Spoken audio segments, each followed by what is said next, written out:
Je vais vous parler du coup de l'entretien des pelouses, chose que on reprend nous dans l'entretien des jardins là depuis on va dire la mi-mars pour certains, un peu plus tard pour d'autres. Donc je vais vous expliquer un peu en quoi consiste l'entretien des pelouses, qu'est-ce qu'on peut y faire, parce que mine de rien on n'y pense pas beaucoup, mais finalement ça reste quand même technique. Il y a des certaines notions à savoir pour pouvoir l'entretenir correctement. Alors, la période de tonte, donc généralement, on l'effectue entre mars et novembre. Donc ensuite, on peut les faire sous différentes fréquences. C'est-à-dire que pour mes contrats d'entretien, pour ma part, chez mes particuliers, l'intervention que je préconise, c'est soit une fois tous les 15 jours, une fois tous les 3 semaines ou une fois tous les mois. Donc, c'est trois types de contrats d'entretien en fonction du degré d'exigence des clients, en fonction aussi du budget du client et en fonction en fait de l'usage qu'ils vont faire de leur pelouse. Parce que au niveau des terrains, si vous avez une pelouse devant votre terrasse, en effet, le fait de la tonde assez régulièrement, on garde un aspect quand même esthétique. Parce que, par exemple, les enfants peuvent jouer dessus, on peut piétiner assez souvent. Donc, il est important que cette pelouse reste quand même dans un état correct.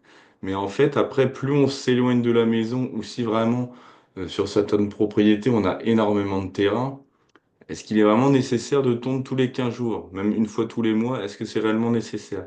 Ça, c'est des questions que je soumets à mes clients. Pour exemple, j'ai une entreprise près du Havre.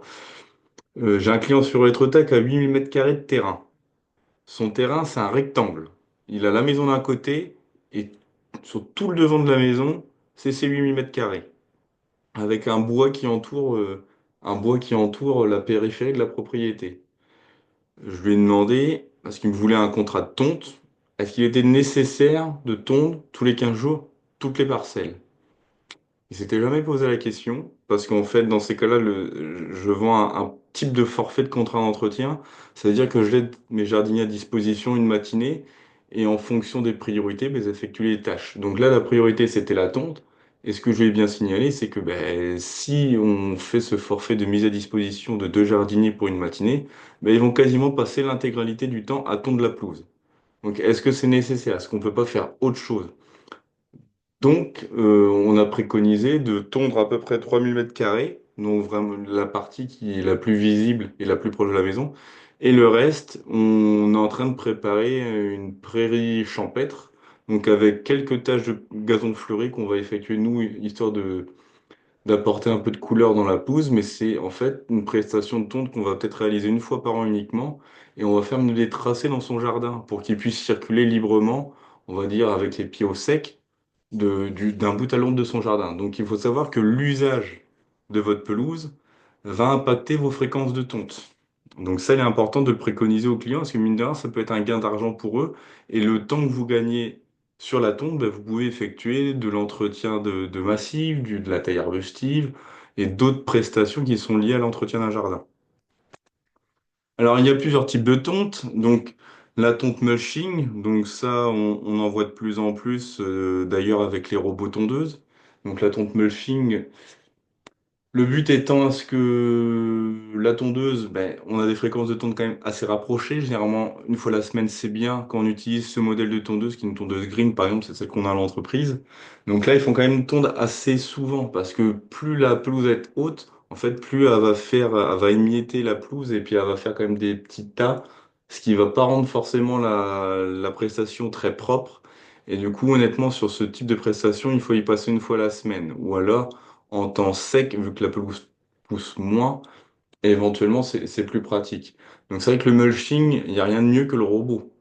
Mine de rien, le robot, l'avantage c'est que lui, il passe presque tous les jours en fonction du réglage, mais au moins ça permet aussi de fertiliser le sol, ça permet de ne pas sortir de déchets verts, mine de rien, et donc on a quand même beaucoup d'atouts sur ce type de tonte.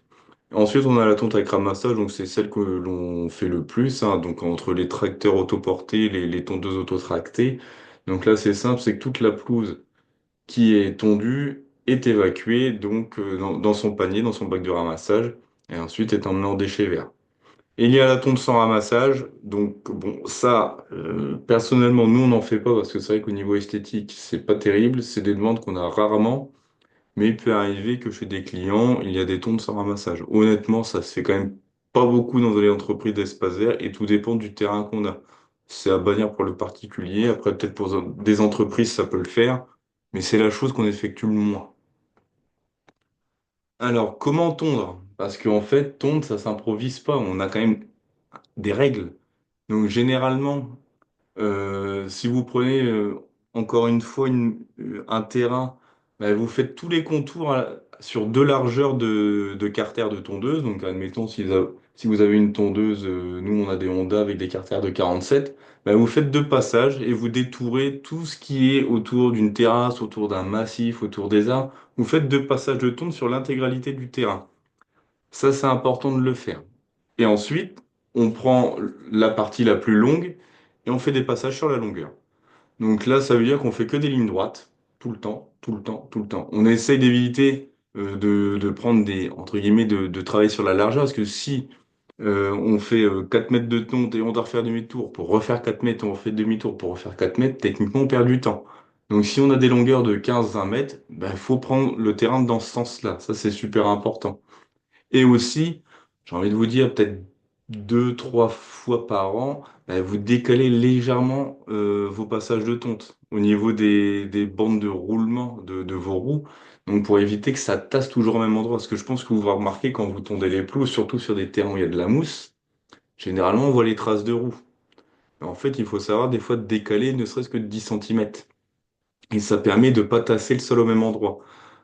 On n'y pense pas beaucoup, mais mine de rien, mais pour ceux par exemple qui ont des robots tondeuses, vous voyez que à chaque passage, parce que le robot tondeuse, entre guillemets, il est, il suit son fil périphérique, le passage régulier, ça enfonce le sol, ça le tasse, et du coup, ça nous crée des mini-ornières, si on peut dire ça comme ça. Au niveau donc de la hauteur de coupe, alors, entre 5 et 7 centimètres en général, ça franchement, faut pas déroger à cette règle-là. Parce que pourquoi il faut garder cette hauteur-là? Parce qu'il faut savoir que le système foliaire de la pelouse, donc toute la partie émergée du sol, l'herbe, en fait, le système foliaire est proportionnel au système racinaire. C'est-à-dire que si vous avez 7 centimètres d'herbe, vous avez 7 centimètres de racines. Donc techniquement, en période de sécheresse, quand on tombe plus haut, le gazon reste vert. Vous pourriez faire un test, vous, cet été. Faites une partie de pelouse, tondez-la très court à 3 centimètres comme je peux voir par endroit, et laissez une bande à côté de 7 centimètres. Mais vous allez aller voir laquelle est verte et laquelle est jaune. Et il faut savoir que les tontes rases aussi, elles favorisent l'apparition des adventices et de la mousse. Et du coup, le gazon est quand même en moins bonne santé parce que, comme je vous disais tout à l'heure, s'il est que 3 centimètres de verre, il y a 3 centimètres de racine. Et j'aime bien là, cette petite illustration là, de cette petite image par rapport avec les vers de terre, la hauteur de pelouse. C'est exactement ça en fait. Même pour le réchauffement des sols, avoir un gazon dense, bien vert et entre 5 et 7 centimètres, quand même, au niveau du sol, il est beaucoup plus résistant à la sécheresse. On a quand même de l'humidité et donc de la vie qui va l'entourer. Alors, qu'est-ce qu'on peut préconiser comme entretien des pelouses? Parce qu'on fait des passages réguliers de tonte, donc ça c'est bien. Mais à faire ça tout le temps, il se peut qu'on puisse avoir quand même un peu d'entretien à faire, parce qu'en soi, une pelouse, ça se dégrade entre guillemets avec l'apparition d'adventices, où ça vieillit, où ça commence à, comme on dit, à se feutrer. Ça veut dire qu'on a les résidus de déchets verts qui vont créer un léger feutrage, qui va empêcher l'eau d'entrer, qui va limiter les interactions de l'air dans le sol. Donc ça veut dire que votre gazon va être un peu plus en souffrance et peut-être qu'il va être clairsemé. Donc c'est vrai qu'on préconise souvent c'est de scarifier les pelouses. Donc l'optimum, c'est de le faire une fois par an. Après, bon, c'est des prestations qui peuvent être vendues dans vos contrats d'entretien, c'est des prestations qui sont soumises à un abattement fiscal. Ça, c'est aussi un argument de vente pour pouvoir le faire, parce que la scarification, on en fait quand même pas mal de notre côté. On a un scarificateur à nous, parce que le louer, c'est une catastrophe. Et on le préconise presque systématiquement de tous les contrats d'entretien. Ça reste une prestation qui est assez rapide à faire et qui donc quand même nous donne du résultat. Parce que la scarification, qu'est-ce que ça fait? En fait, c'est exactement le même principe que la tondeuse. On fait des passages en longueur, mais là, on fait aussi des passages en largeur. Donc l'important de la scarification, c'est de tondre très court avant la prestation. Donc là, pour le coup, On peut être à 2-3 cm et ensuite on passe la machine. Donc la machine, c'est des petits couteaux qu'on a à l'intérieur et ça permet de griffer, on va dire, le sol. Ça permet du coup d'aérer votre gazon, de casser les racines et du coup de stimuler l'activité racinaire de votre gazon. Ça permet d'éliminer le feutrage, donc ça, ce qui peut empêcher à l'eau de s'infiltrer dans le sol, à l'air de venir dans le sol. Et en gros, ben, ça nettoie un peu votre gazon pour la mousse. Ça retire en rien les mauvaises herbes. Donc le fait de faire ça, donc un passage en longueur, un passage en largeur.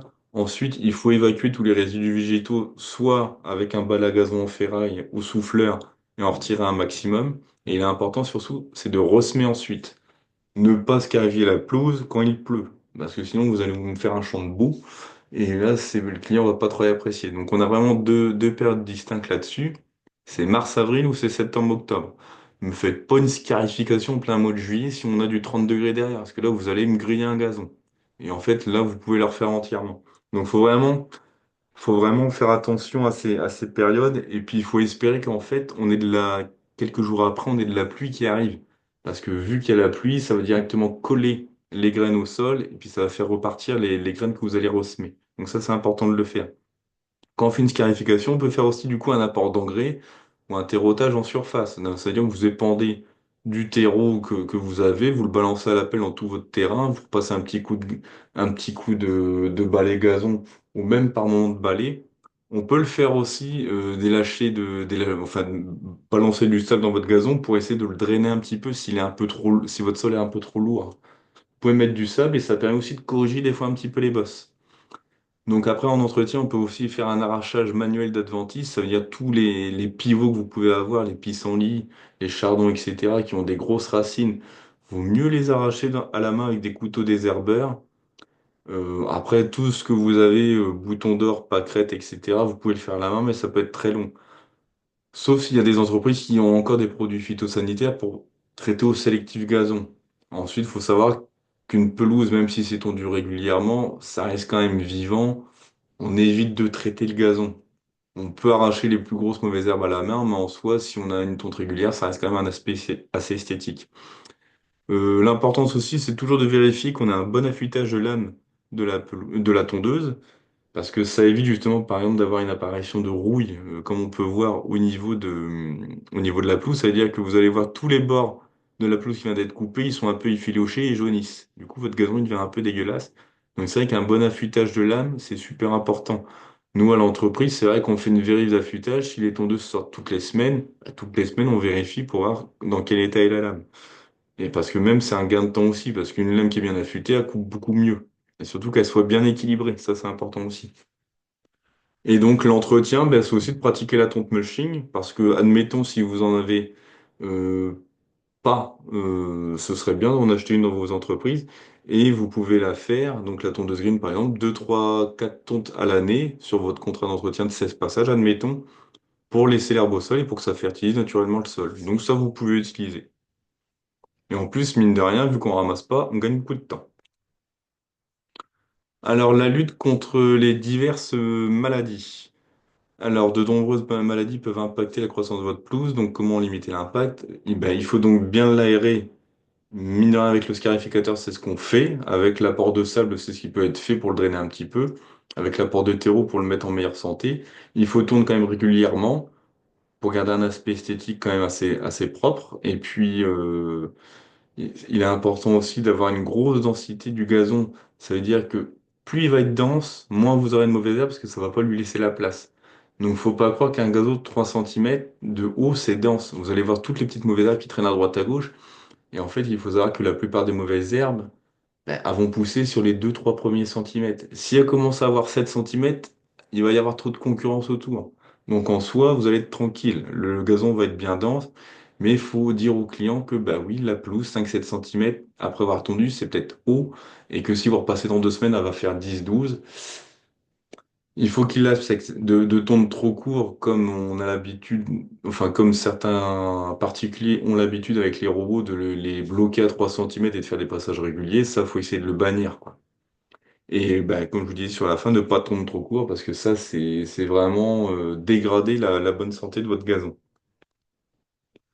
Donc, ben, pour ma part, on va dire que j'ai fait un tour assez succinct de cette question. Après, du coup, je voulais savoir un petit peu, vous, de votre côté, ce que vous avez, on va dire, comme questionnement sur l'entretien des pelouses, parce que je pense que là, vous avez repris les tontes pour certains, pour ceux qui en font, qui font de l'entretien dans leur entreprise. Donc, je voulais savoir un petit peu si vous avez des questions concernant ce sujet. Moi, j'avais une question sur le carottage des pelouses. Comment est-ce qu'on fait pour carotter du coup une pelouse sur toute sa surface et comment, à quoi ça consiste exactement? Mais en fait, là, il faut carrément une machine spéciale, c'est comme pour les terrains de sport, donc les carotteuses. Mais en fait, ça va vous faire des trous dans le sol, des trous d'une profondeur diverse en fonction de la carotteuse que vous utilisez, et ça permet justement d'aérer votre sol. Donc ça veut dire que l'eau va s'infiltrer beaucoup mieux, l'air, ça va beaucoup plus, entre guillemets, respirer dans votre sol. Après, ça peut être, du coup, si vous amenez du terreau, du sable, ben, ça va venir boucher ces trous-là, mais ça va libérer du coup différents éléments nutritifs qui vont assurer la bonne santé de votre gazon. En fait, c'est comme si c'était un travail de vers de terre, mais fait mécaniquement et avec un impact un peu plus costaud, parce qu'il faut savoir que dans votre sol, il y a tellement de vers de terre que c'est eux qui font toute l'aération du sol. Donc là, on va dire que c'est une aération plus mécanique, mais c'est utilisé principalement pour les terrains de sport, les terrains de foot, les terrains de golf, etc. Parce que là, on a besoin d'avoir des gazons qui soient toujours impeccables, donc en bonne santé. Et donc, bon, faut pas se leurrer, il y a beaucoup de produits phyto là-dessus, mais il y a un travail de la pelouse qui est fait quotidiennement, tous les jours, et même, j'ai envie de dire, toutes les heures. Un gazon de golf ou un gazon de foot, c'est entretenu aux petits oignons, quoi. Là, il y a pas un truc qui dépasse, hein. Ouais, ouais, ok. Ok. Et parce que du coup, pour le carottage, c'est pas du tout des gros trous, c'est vraiment juste des trous qui se remplissent après, du coup, avec le terreau et le Ouais, mais sable qu'on ramène. Mais en fait, ça dépend de la machine que vous utilisez, de la surface, mais en soi, vous, ça fait des trous de la taille d'une vis, quoi. Mais ah, ok, ça se voit pas, mais il y en a certains, ça peut être beaucoup plus gros. ok, En fonction de, après, s'ils répandent de la terre, etc., qui va venir s'incorporer dans ces trous-là, mais il y a tout type de dimensions. ok. Merci beaucoup. Alors, est-ce que vous avez d'autres questions? Est-ce qu'il y a des choses que vous saviez ou pas du tout?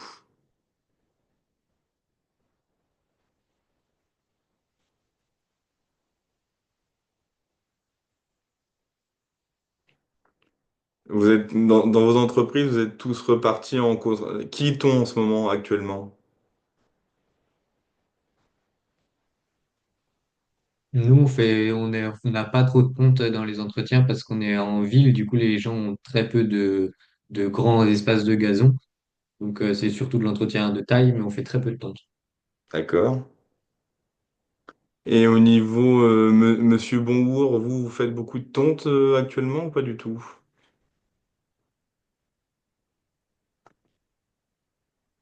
Non, pas du tout. Ça devrait être bientôt, mais pas encore. D'accord, Monsieur Chabert, vous en êtes comment vous? J'ai pas encore eu de tonte, mais la semaine prochaine, je retourne en entreprise, donc je pense que j'en aurai la semaine prochaine. Alors Astrid, oui, tu peux y Non, aller. non, pas encore. Et puis ben, Tom, du coup, je vois que t'as pas de micro. Bon, je vois que t'as pas de micro, donc t'as démarré les tontes ou pas? Et vous utilisez quel type de machine dans ces cas-là? Vous avez des autoportées? Vous avez, vous faites de la tonte mulching un petit peu ou pas du tout?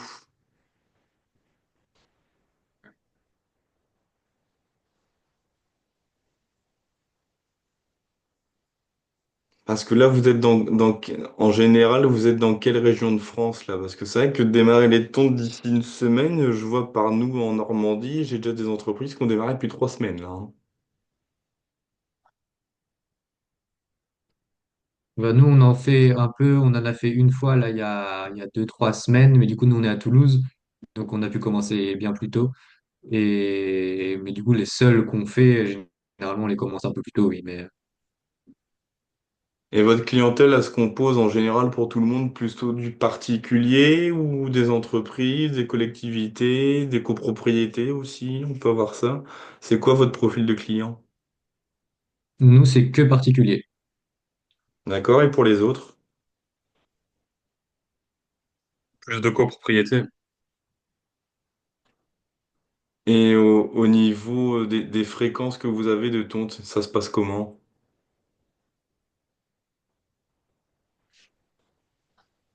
Moi, j'ai pas encore eu le recul nécessaire là pour voir au niveau des fréquences. Je poserai la question la semaine prochaine. Hein? Et vous Nous, êtes... Ouais. Vas-y, dans vas-y. les, dans les clients qu'on suit, du coup, généralement, c'est les clients qu'on a eu en créa. On fait beaucoup plus de créa, on n'est pas trop axé sur l'entretien. Mais du coup, généralement, on propose beaucoup des gazons alternatifs comme le Zoysia et du coup, qui nécessitent beaucoup moins de tonte et qui généralement plaisent aux clients parce que pas d'entretien et parce que du coup, il y a beaucoup moins d'intervention sur le terrain à faire. Hmm. Du coup, on en fait vraiment très peu. Et Monsieur Bongo et Astrid, vous, dans ces cas-là, vous n'allez pas faire du tout de tonte, Monsieur Bongo, dans votre entreprise? Personnellement, je n'ai pas encore commencé mon stage. D'accord. Et vous avez une entreprise, là? C'est en cours. D'accord. Donc là, vous allez peut-être démarrer. Vous êtes de quel coin? Région parisienne. Ah oui, donc il y a de la pelouse là-bas quand même. Donc c'est bien. Vous Mm. allez pas tarder à attaquer alors. Et Monsieur Bongour, du coup, vous allez pas du tout en faire? Votre entreprise en fait pas ou... Donc c'est pareil, je suis pas encore en entreprise en stage, donc je viens juste de démarrer. Il y a D'accord, la formation, donc c'est vraiment le tout début. d'accord. Est-ce que vous avez du coup d'autres questions un petit peu concernant les pratiques qui peuvent être faites, même par rapport à ce que vous allez faire pour certains dans l'entreprise bientôt, pour ceux qui ont trouvé ou qui sont en cours? Est-ce que vous avez des questions relatant sur ce sujet-là?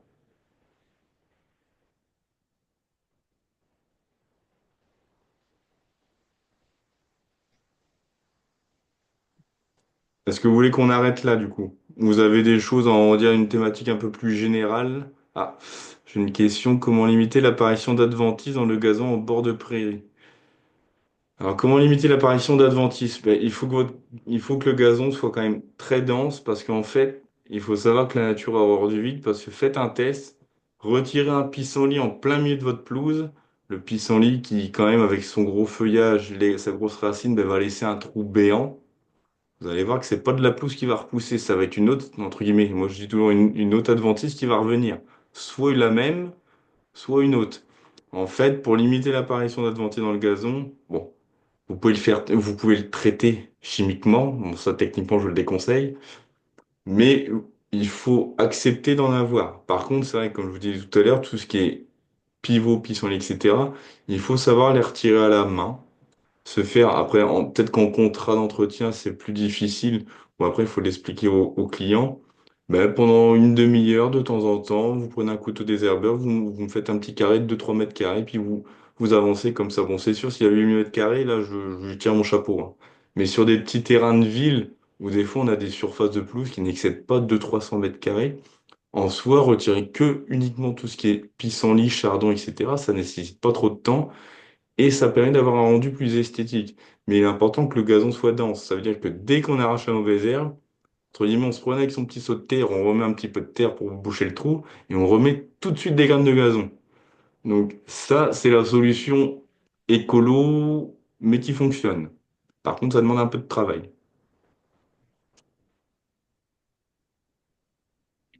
Est-ce que dans vos entreprises, vous utilisez des produits phytosanitaires pour ceux qui sont en stage? Nous, non, jamais. Bien. Monsieur Chabert, du coup? Moi, je crois que c'était plus pour le traitement, par exemple, des palmiers par rapport aux charançons de mémoire. Ouais. Mais pour pour les pelouses, j'en ai pas connaissance. Parce que c'est vrai que maintenant, les sélectifs gazon, bah, de toute manière, en France, c'est interdit. Après, pour les entreprises, il faut passer des agréments pour pouvoir les appliquer et les utiliser. Mais en soi, on peut toujours en avoir. Mais bon, c'est vrai on en fait de moins en moins, c'est pas le plus mal. Parce qu'il faut pas oublier, il faut savoir aussi expliquer aux clients. Parce que souvent, on a nos clients nos anciens de la vieille école qui ont été habitués au sélectif pour avoir un gazon avec que des brins d'herbe et pas une pâquerette, pas un bouton d'or. Il faut savoir leur dire que vous savez, c'est pas parce que votre gazon, il y a une pâquerette qui traîne par-ci, un pissenlit qui traîne par-là, que votre gazon est entre guillemets dégueulasse. Non. Il faut les accepter. Il y aura de plus en plus de, entre guillemets, de saleté, comme ils vont nous le dire. Mais après, on peut les limiter. Mais c'est important qu'il y en ait un petit peu quand même. Avoir un gazon tel un green de golf, pour un particulier, ça n'a aucun intérêt.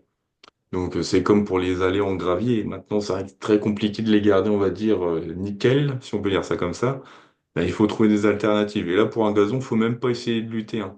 Même quand vous faites des travaux du coup d'engazonnement, quand vous refaites des pelouses, surtout ne vous faites pas avoir quand vous préparez des gazons, parce que c'est vrai qu'on parle d'entretien, mais on peut parler de préparation de gazon. Quand vous faites la préparation de votre sol, vous avez plusieurs options. Alors avant, on s'embêtait pas. On avait un gazon qui était dégueulasse, on balançait du glyphosate, on attendait 3 semaines que ça jaunisse bien, on enfouissait tout, et ensuite on semait un gazon. Et puis, une fois que le gazon est élevé, au bout de 6 à 8 semaines, on balançait un sélectif gazon pour jeunes gazons. Et c'est vrai que là, on avait des rendus, mais impeccables. Là, on faisait un one-shot à chaque fois.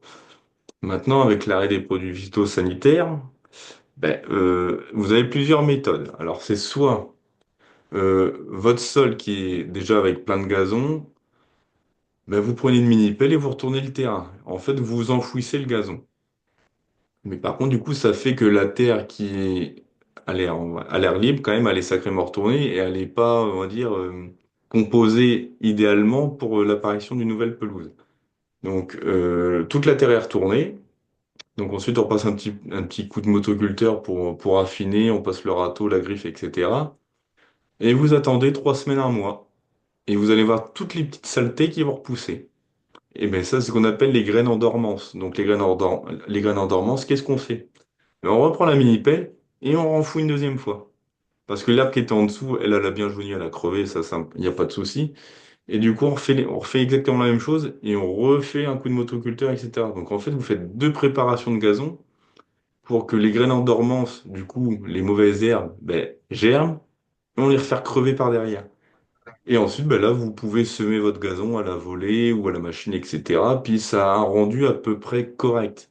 Il faut savoir que vous aurez des mauvaises herbes. C'est c'est obligatoire.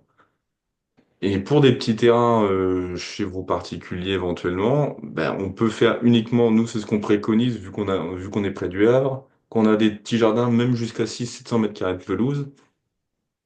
Et en fait on fait une préparation de gazon classique, on enfouit, on passe au motoculteur, bref, on remet la terre à nu. Et maintenant on fait que du gazon de plaquage. Ça coûte plus cher, mais bon le rendu Ah, est pardon, du gazon de quoi? du gazon de plaquage. En C'est-à-dire? fait, alors en fait c'est des gazons c'est des gazons qui sont en rouleau. Donc, c'est des rouleaux d'un Ah, mètre. Donc, comme vous voyez les petits napolitains là au supermarché, là, c'est exactement le même principe. Mais non, c'est pas des napolitains, c'est autre chose. Comme une grosse bûche, comme une grosse bûche au oui. chocolat. Là, je parle de bouffe parce que il est tard. Mais en gros, c'est des rouleaux qu'on va dérouler sur la pelouse, qu'on va dérouler sur le sol. Donc, c'est des rouleaux d'un mètre en général qui font 20 à 30 centimètres de large. Et en fait, on les déroule, et puis au fur et à mesure qu'on les déroule, on les resserre entre eux, et puis on pose directement la pelouse qui fait déjà 3 à 4 centimètres. Il faut savoir qu'ils sont mis en culture généralement dans le centre de la France, etc. Donc en fait, vous avez des hectares et des hectares de pelouse qui sont entretenus par des entreprises spécialisées. C'est typiquement aussi pour des terrains de sport.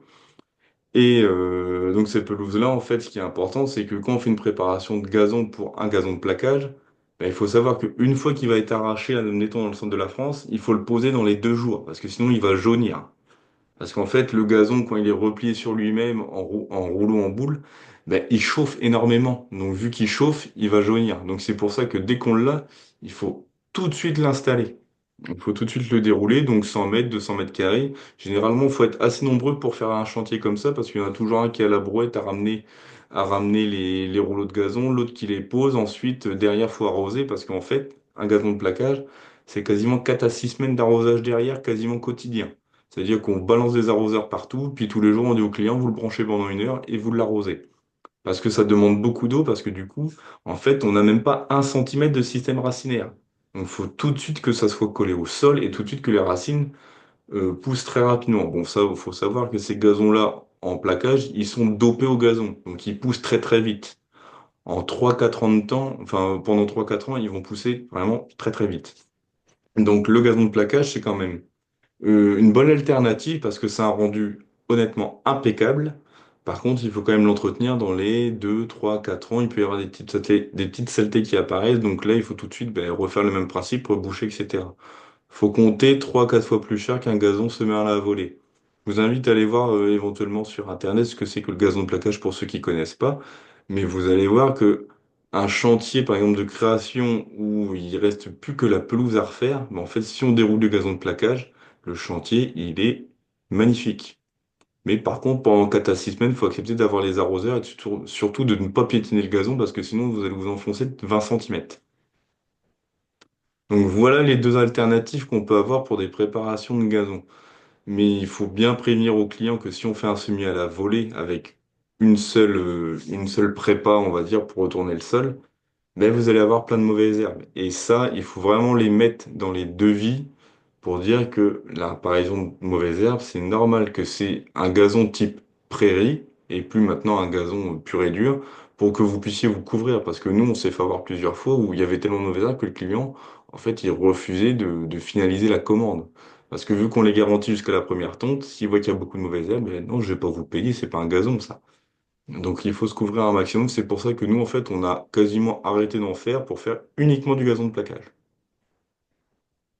Et par contre, quand vous parliez des pâquerettes et des boutons d'or, c'est quand même pas des mauvaises herbes, si? Ben, C'est pour des considéré clients, comme si, c'est mauvaises de la mauvaise herbes? herbe. C'est de la mauvaise herbe. Ah Quand ils oui. sont habitués à avoir une pelouse nickel avec que du brin d'herbe, avoir une touffe de boutons d'or, une touffe de pâquerettes, en fait, à l'œil, ça gêne. Ah oui. Ah oui, non, ça arrive, hein. Oui, oui, oui. Donc faut essayer de les... Sachant que c'est pas gênant, quoi. J'avais, j'avais juste une autre question sur la scarification, du coup, sur l'entretien. Là, on prévoit de faire un chantier avec, du coup, des clients, pour le coup, très ouverts là-dessus. Et du coup, on leur a proposé un gazon, qu'on va faire le mélange nous-mêmes, donc avec de la fétuque et du régras, mais aussi on va rajouter du trèfle, des pâquerettes, de la violette, je crois qu'il y a une espèce de fraisier, je sais plus quoi. Et du coup, c'est très cool, mais est-ce que pour l'entretien, il faut par exemple typiquement scarifier ce genre de pelouses qui sont très diversifiées Oui, parce que de toute manière, une fois qu'on scarifie la pelouse, généralement, il faut attendre peut-être 1 2 ans de pousse. Mais il faut la scarifier parce que ça va la rajeunir aussi. Et le fait de scarifier, d'évacuer les résidus végétaux, ben, après, derrière, il faut réensemencer. Donc, on peut, en fonction de l'état de la pelouse, savoir quelles graines on rajoute. Sur cette partie-là, par exemple, nous, ça nous arrive souvent sur des gazons de clients qui avaient été effectués pas forcément par nos soins, mais la graine n'a pas été correctement choisie, par exemple, sur des zones où c'est un peu à l'ombrage.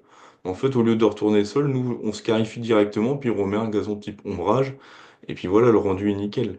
Ça permet de refaire vraiment des bonnes retouches gazon, et la scarification, de toute manière, c'est un entretien qui est à préconiser quand même régulièrement aux clients, parce que mine de rien, leurs pelouses, ils y tiennent quand même, et ils voient la différence entre un gazon qui n'a pas été scarifié et un gazon scarifié. Vous pouvez des fois, c'est ce que je fais chez des clients, parce qu'ils ont dit, mais ça sert à quoi de faire des coups de griffe comme ça dans la pelouse? Je fais, écoutez, je vous fais 10 mètres carrés comme ça, et puis vous allez voir la différence, et dans la fin de l'année, je vous refais les 400 500 mètres carrés derrière. Et c'est un Ouais. coût, c'est une prestation qui est faite quand même assez rapidement, c'est pas trop long. Généralement, 500 mètres carrés, une demi-journée à deux, en fonction de la mousse et de l'accès, c'est bouclé, quoi. Ok. Ok. Je reviens, pardon, sur la tonte. Pourquoi on le fait en longueur et pas en largeur? Parce qu'en fait, en largeur, si par exemple vous poussez votre tondeuse, vous réactionnez la traction et au bout de 4 mètres, il faut refaire demi-tour, en fait, vous faites beaucoup de manipulations de tondeuse, alors que si vous prenez sur la longueur de 20 mètres, bah, ça vous fait moins de manipulations de toujours faire des demi-tours, remettre la traction, Oui, etc., d'accord. l'embrayage de lame. Ok, merci.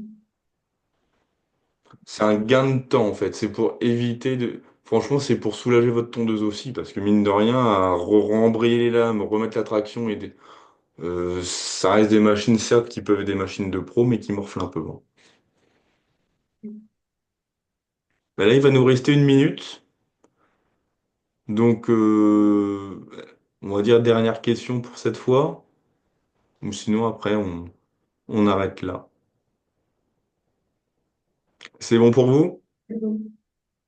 Merci. C'est Ben, je bon. vous remercie en tout cas, je vous remercie d'avoir été présent.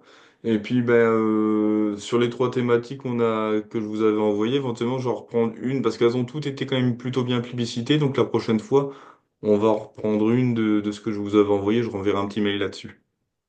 Entendu. Merci. Ben, je vous remercie, bonne Bonne soirée à vous. soirée. Au revoir. Parfait, Merci, au merci, bonne revoir. soirée. Merci, bonne soirée.